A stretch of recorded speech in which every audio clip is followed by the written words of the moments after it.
Now, the very term surrender is a paradoxical concept, and a paradox means that something is stated and the opposite seems to happen. Like, how can one be strong when they're surrendering, so to speak? But when it comes to addiction recovery, it's the essence of recovery and change. And clinical experience has shown that it's the very attempts, many times, that people use in their lives to get better that actually keep the problem entrenched. And now that you understand how the brain works, and in particular, the limbic system, now you understand why that is. In the past, what you've been trying to do is fight the limbic system, to not listen to what it has to say, to yell at it, to scream at it, and it simply makes it stronger. Now we understand that the limbic system has interpreted the pleasurable behavior as a survival technique, and so it's just trying to keep you alive. Surrender really is about let it be. Letting it be doesn't mean that you give into it, that you do what it tells you to do, because you don't have to do that. Now, another thing that's really important to understand about how the two-part brain works, that even though the limbic system is driving you towards behavior based on a survival need, it's got to get your permission up here in order to act on it, because this is the part of the brain up here, the neocortex, the prefrontal part that works our arms, our legs, our hands, and our feet. And so it has just been very, very good at getting your permission to go do its bidding. Now, however, you're aware of what it does. You can name it to diffuse it. Oh, there it is. You acknowledge it. Now, from here, you can go, wait a minute. If I don't do what it's telling me to do, what's going to happen to me? And the answer is nothing.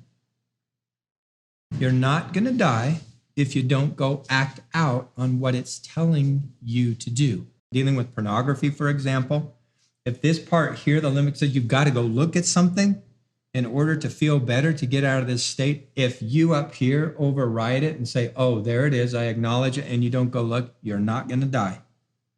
Nothing's going to happen to you.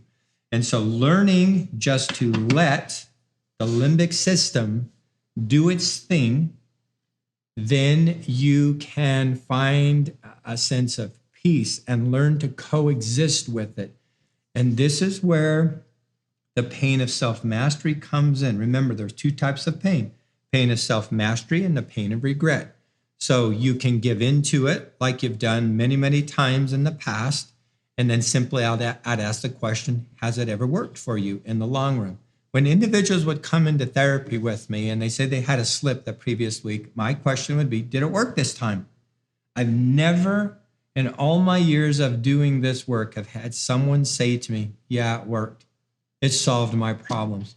Always, they're discouraged, frustrated, feel weak, are just feeling hopeless. That's what I experience over and over again from individuals that go through these cycles. And so learning that it will never work, no matter how many times you give into it, it's not going to satisfy your deepest need, because true satisfaction comes from putting off instant gratification in many ways.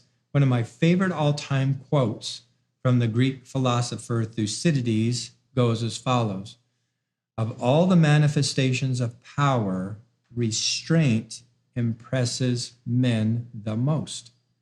So to be the strongest that you possibly can be is to, first of all, be aware of what's going on, to acknowledge the truth, acknowledge temptations and triggers are around all of us all the time. Learning to let them be through surrender, you become powerful because you are the one in charge. It is not dictating what you're doing anymore. You are responding to it mindfully and becoming what we call a mindful warrior. A mindful warrior is intelligent and knows when and where to fight and what to fight and when to walk away. So when you don't push the limbic system by surrendering, it loses its power. So a good example or a good analogy of how to deal with the limbic system is picture yourself in a boxing ring with Mike Tyson or a world-class boxer. The likelihood that you or I are going to win a match with them, it really isn't very high. Yeah, you can get in there and you might get one punch in or two punches in, but they will always win. And because they're bigger, they're stronger, they're more talented. So the Mike Tyson in this analogy can be likened unto the limbic system. But picture this in your mind.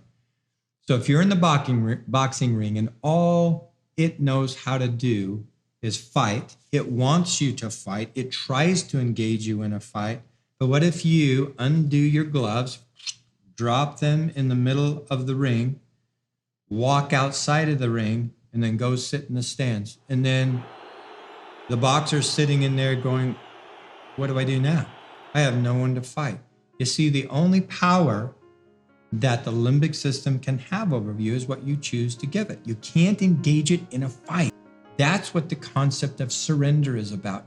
Learn to coexist with its cravings and how it gets triggered, and just realize that's all they are, is cravings and triggers. They cannot force you to do anything. You have the power in the prefrontal part of the brain to strengthen that to the point where it can truly manage this day by day without relapsing into unwanted behavior that has caused such destruction and despair in your life in the past.